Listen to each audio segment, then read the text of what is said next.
My name is Lashawnda Smith, and I am the host for the First Year Business Podcast. I created this podcast so it can be used as a tool to help guide you through your first year in business. I will talk about the struggles, the tips, the do's, the don'ts, the highs, and the lows. You name it. So, grab a glass of wine, get relaxed, maybe get a pen and paper so you can take notes, and I hope you enjoy today's show. Oh my gosh, welcome back. We are back with a new podcast episode. So this is officially the first podcast episode. Let me fix this real quick. This is the first actual podcast episode after the welcome intro episode. So I'm so excited because I am going to be talking about the 5 things that I learned when I started my very first business. Now, let me just tell you real quick, of course, my name is Lashawnda Smith. I am also known as the first year coach. So I basically help new business owners with their first year in business. It is a brand new coaching company. I just launched it maybe a week ago. So it's really new. But I have 9 years of experience in the game of business. So I've coached clients before, my previous businesses and all the other stuff. So I want to share with you some of the things that I learned while I was being a business owner the very first year in your business. So I have had a total of, let's see, how many businesses have I had? 1, 2, 3, 4, 5. So I'm on my 5th business, but my 4th and 5th one are the current businesses that I have now, and they both have been launched less than a year ago. But the other 3, those 3 businesses helped lead me to where I am today with the businesses that I have. So based on my first business, I'm going to be more so focusing on that one because I feel like I gained a lot of core lessons or learned a lot of core lessons in my first business that I was able to utilize to help make the other businesses grow faster, help make them successful faster, and things like that. For those that do not know, I do have a YouTube channel for the First Year Business Podcast. So if you would prefer to watch this via video on YouTube, hop over to my YouTube channel and you can check this out. But other than that, we're just going to dive right into it. The very first thing that I learned when I started my first business, the very first year in business, I learned that it is a full-time job. And you would think that this would be more obvious, but I guess I got hit with the saying or the thing that was surrounding entrepreneurship, like you'll be able to work when you want, you're going to have more free time, you're going to be able to spend more time with your family, you're going to be able to work on the beach. So I was like, okay, I'm tired of working. Let me start me a business so I don't have to work. I can work when I want. I can get up when I want and, have all of this freedom. The freedom does not exist. Not in the first year of business anyway. The first year of business, you are going to be busy if you're doing it right. If you're really working in your business at 100%, it's a full-time job. You literally need every hour that you can afford to go into your business. And I like to refer to new businesses as that's your baby. When you first birth a baby, it requires a lot of time and attention. It requires a lot of money, financial investment. It's something that you constantly have to keep your eye on and constantly have to make sure it's good and nurture it and all other stuff. Literally, your business is identical to having a baby because you have to stay on it. And there's so many things that you have to make sure that you are setting at the beginning stages of your business. You have to create a solid foundation. And so those, when you're creating a solid foundation, it makes it's almost like you're doing all the heavy lifting at the beginning. And then once you do the heavy lifting, then you can start automating stuff. Then you can start repurposing stuff. Then you can start hiring out and things like that. But at the very beginning, it is a full-time job. because you're the only one in your business. You can't afford to hire someone else to help you in your business. And so you're basically wearing all the hats that is involved with running a business. And I know somebody that's listening to this can relate to this. Maybe you just started your business and you wasn't aware that you were going to be able to do this like a side hustle. Like you realize that, dang, I feel like I'm working 2 jobs. This is why, because they have this thing around entrepreneurship that makes you think that when you start a new business, that you could just do this when you want. You could do it for an hour a day. You can do it while you're on the beach. And all of those things are true later, not at the beginning. And depending on the type of business you have, it might not even be true for the nature of your business. So the very first business that I had was a cupcake business. It is still on Instagram to this day. I don't know how to get into the account, but it was called Gotta Love Sweets. Gotta Love, LUV, Sweets, with a Z at the end instead of an S. That was my very first business. I had a cupcake business. I made cupcakes, cheesecake. I had chocolate covered strawberries. I did dessert tables and all of that stuff. And I thought, I used to watch Cupcake Wars, and I thought this was just going to be the business for me. I want to have my own shop and yada, yada, yada, yada, yada. And so I learned so much from that business. For one, I learned that I do not like being a service-based business. 2, I learned that I do not like selling like food and goods. I don't like doing that. For me, in my personal opinion, I just didn't see the amount of profit like being enough for my return on investment of time.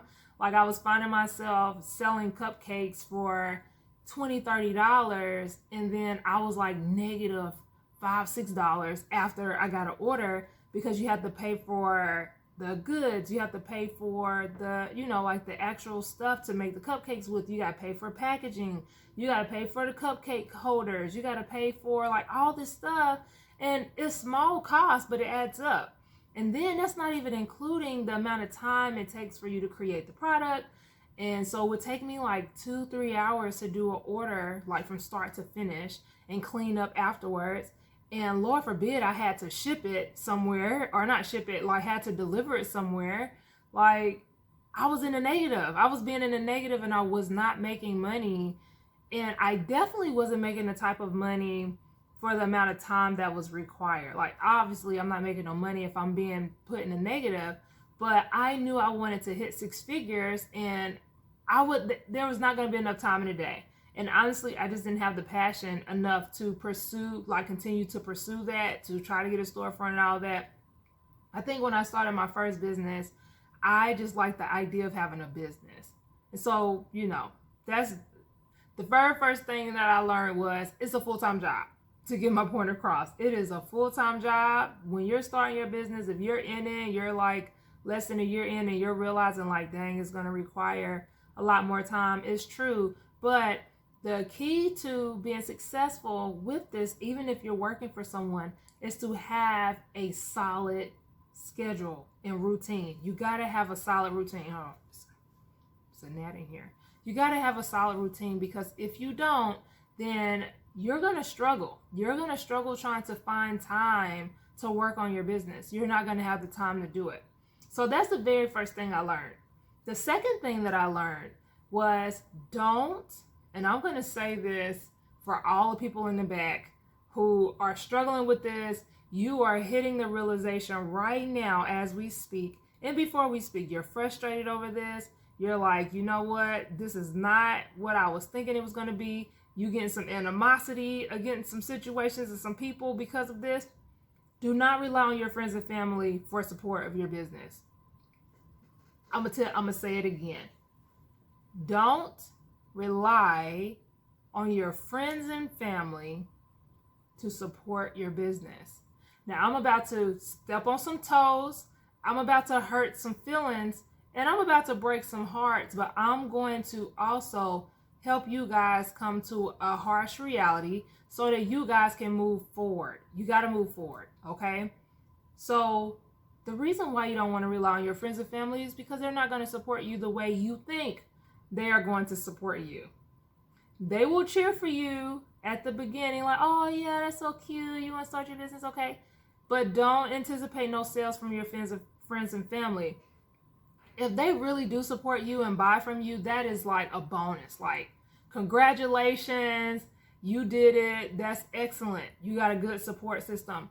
But the moment you rely on it, you're setting yourself up to become disappointed. You're going to be disappointed. I'm telling you right now.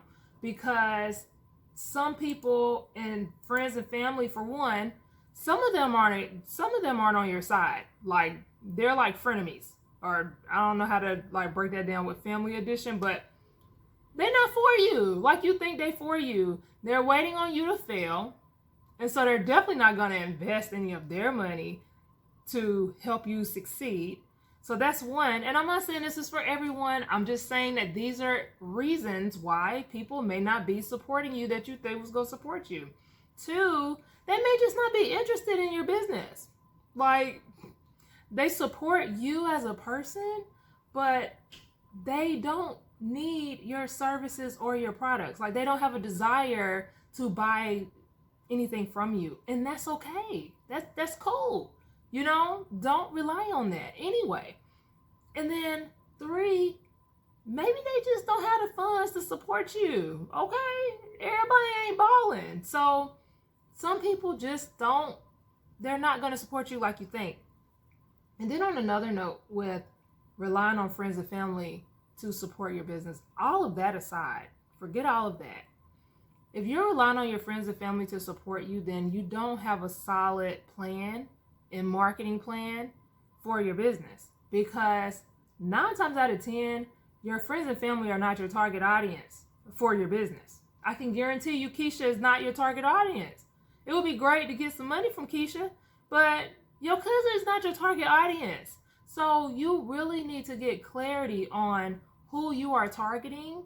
And the moment you get clear on who you're targeting, you're not going to be worried about the people that are not supporting you. This also goes with, I know I hear, because every time I post this on social media, I get so many controversial comments under this. They don't have to share your post. They are not on your marketing team, okay? I know I'm stepping on toes, but I'm coming to be real because you got to move forward, okay? They are not here to share your content. Them sharing your content will be a great bonus if they did, but they did not say, hey, can I be on your marketing team? You're not paying them to share your stuff. You're not paying them to be on your team. You've never asked them to be on your team. So don't put unrealistic expectations on people that are not a part of your business. They're not a part of it. They don't even have to like your stuff. Yeah, it's like, it'll hurt your feelings. It ain't gonna lie. It's gonna hurt your feelings, you know, but focus on the long-term goal. Because people like to hop on the wagon when you start making money and being successful. Now all of a sudden, Keisha need a job. Can you add Keisha to the team? And don't add Keisha to the team, okay? Just keep it strictly professional. Keep the same energy, okay? Because we're not relying on our family and friends to bring in stuff from our business. That's what's important. Okay, so the next thing that I learned in business is that it's going to take longer than you anticipate to hit your original goals. It's going to take longer. I hate to tell you that, but it is. Because even if you are structured and you have all your goals and you're like, oh my gosh, I'm going to hit 6K, I'm going to hit 6 figures, you know, in my first year of business. And it's great to have high ambition. It's great. I'm not saying don't have high ambition. Even if like your first month, you're like, oh, I'm going to make, 5 sales a day, or I'm going to make 100 sales a week, or whatever your goals are. Everybody's goals are different. When you start your very first business, your goals are going to take a little longer than you projected. And it's going to, and comment below if you done hit this and you're like, dang, man, like, she right. Because even I do this. Like, we have high ambition, and you're like, oh, all I have to do is, if I do this, it's just going to flow perfectly to allow me to hit those goals. Now, again, if you hit them, that's great. Like, good job. But it's okay if you don't. Don't be ready to shut your business down if you start your business and within the first couple months you're not making sales. Because we like to be like, okay, when we launch, we're going to make some sales. Like, people are going to be so excited. They're going to be ready to buy my stuff. And then when a day goes by, 24 hours goes by, you haven't heard a ding. You ain't heard no notification for a new sale. You keep going in the app, trying to check your Shopify account to see if you done got a sale. You ain't got no sale yet. And then a week go by, you ain't got no sales yet. It could be very discouraging. And I'm telling you that it's okay.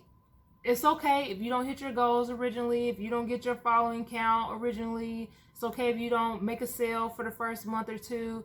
It's okay. But having that expectation, or having that in the back of your head, knowing like, okay, your goal at the very first year of your business, the real goal should be you need to create a solid foundation for your business, meaning you need to have your target audience. You need to know who that is. You need to know like what platforms you're going to be utilizing. You need to know how you're going to be going after clients and customers. You need to know what type of content you're going to be promoting. Like, there's certain solid foundational things that you need to have ready to go by the end of that first year. You need to know what your core products are going to be, what your signature offer is going to be, what transformation you're giving for your clients or your customers. You need to know all of that back-end information, because that's going to help create a better business in the long haul. So we're looking in the long haul versus the short gains right now. Making 5 sales a day, that's great. But if you only have 5 followers, 5 sales is not realistic, right? So you have to be realistic with where your business is, and the more hours and more time you can put towards your business, and the more you can shift your focus onto how can I serve my audience? What can I do to serve my audience? How can I answer any questions that they may have? The faster you're able to do that, the easier it's going to be for things to start flowing. And then now you've created a solid foundation. You have automation in place, so you don't necessarily have to always be there. All you're doing is like the back end and showing up, like going live, posting your content, shipping orders, booking clients. Like, now you can focus on the other stuff that's going to help you make money. But it's okay if you don't hit your goals at the very first set. But always keep planning goals. Like, always keep setting goals for yourself. You may just have to lower them once you start realizing, like, okay, maybe I'm not going to hit $20,000 the first 3 months like I thought. Maybe let's just start with buying, like, can I get a sale a day? And then go from there. Can I get 2 sales a day? And then, kind of build after that. Now, the fourth thing that I learned when I first started my business was that you will pivot from your original business plan. So anticipate it. And this is why I do not believe in creating a 5, 6, 7 page business plan, because to me, in my opinion, it's unrealistic to stand by.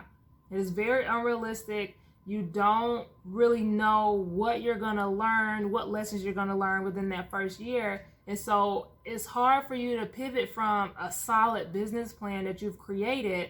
Now you're like, dang, well, I just wrote all this stuff out, and now I realize that I need to change like all of it. So don't be so ironclad on your business plan. What I highly recommend for new business owners, and just for business owners in general, I like to plan my business stuff out quarterly, because each quarter, you may learn a lot within that quarter. And so then with the next quarter, when you're planning for that quarter, you know where you need to make adjustments. You are putting yourself in a position where it's okay for you to make adjustments, because you're going to need to. You're going to need to. If you are planning on selling one product and that was going to be your main product, you was like, I'm going to push this, and you pushing it the whole month for 30 days. And you're kind of pushing the second product, but that wasn't really your focus.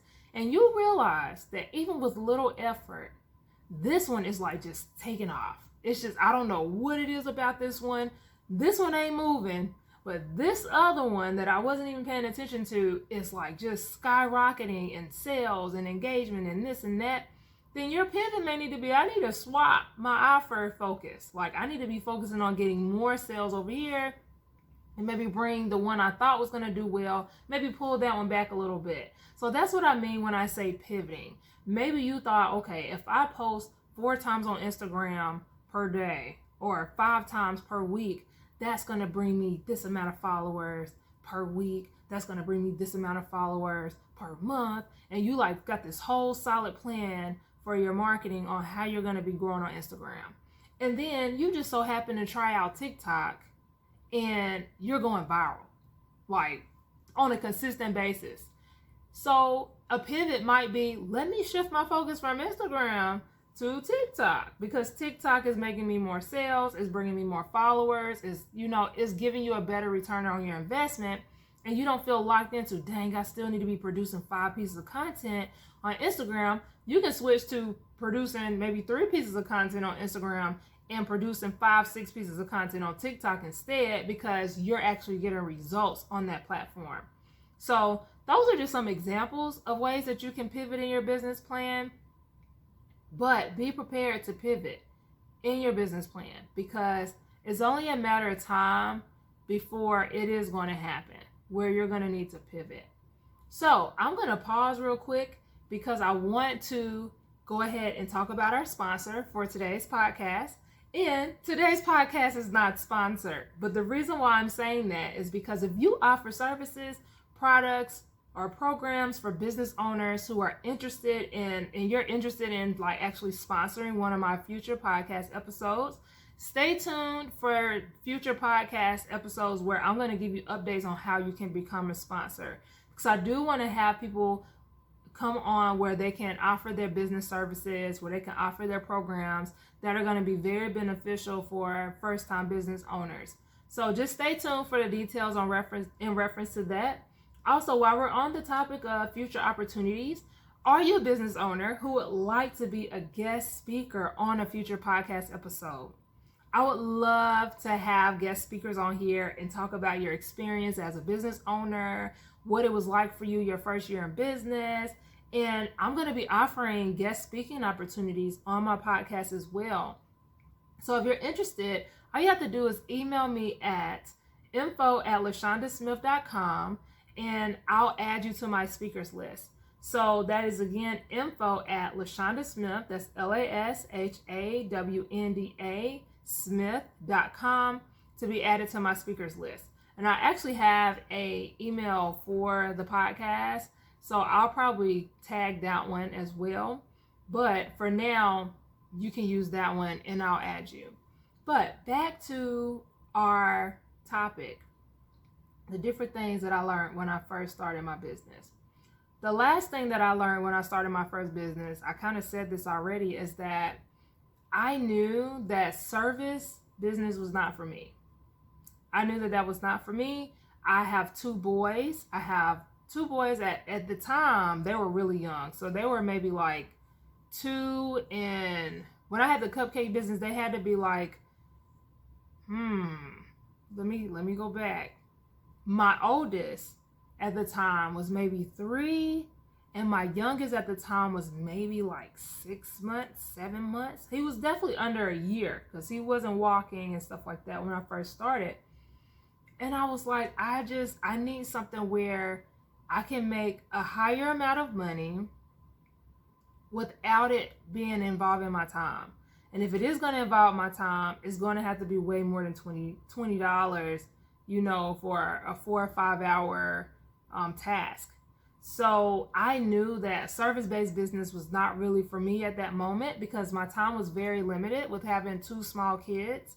And my kids now are aged 9 and 12. So they kind of do their own thing. Like as I'm recording this podcast, they're homeschooling right now. I have all their stuff planned out for them, and they're currently doing their homeschool activities. Well, back in the day, that wasn't no option. Like my kids was very hands-on. You had to be there 24/7, right? Unless they were at daycare. So that's when I kind of pivoted to the online space. But before I pivoted to the online space, the first thing that I tried to do instead was become a photographer. And you'll probably hear more details about me talk about my photography business. That was the second business that I had. So I was like, if I'm going to provide a service, I need to be making more money with the time that I'm investing. Because at the time, I wasn't really sure how to get on the online space, but I knew that that was where I was eventually trying to go. And at the time, I was dating someone who was a wedding photographer, and they were making bank doing weddings and family portraits and like modeling portraits and stuff like that. And so that's what made me get into photography, because I was like, well, if I can book an hour session for like $200, and at the time I was just like, if I could book an hour session for $100, because I didn't start at $200, I was like, I'll be winning. So that's when I pivoted to that, and eventually I pivoted, to where I am today. But I want to encourage you, if you are in your first year of business, you're going to learn some lessons.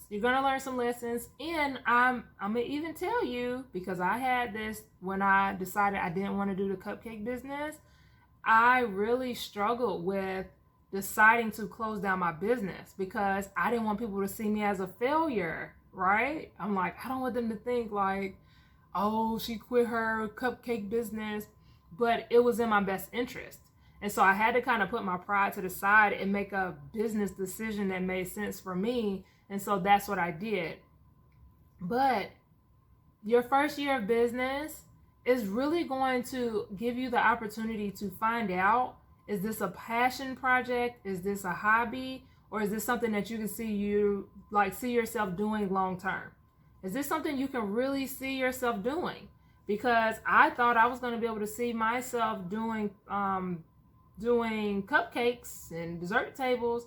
Like, I thought originally that was going to be a long-term vision for me, and I quickly realized, like, this is not for me within that first year. Because I think I might have, collectively, I probably ran that business for maybe 2 years. And with the second year, like the second half of that year, like me kind of being like, I had started tapping into photography then and seeing how much money was in it. And then eventually I closed down that business, or the cupcake business. But you may come to a realization that the business that you're starting or that you've started is not conducive to the lifestyle that you desire. So that's what I'm trying to get at. Like, you may realize that you may have to make some changes and find a way to either have that business work for your desired lifestyle, or you may have to pivot to something else. So those are all things that you're probably going to discover your first year in business. Now, my question to you guys, if you've made it this far, you're the real MVPs. Thank you so much for listening. I want you to put in the comment section what type of business you have, and if you have learned any of these lessons while you've been in your first year of business.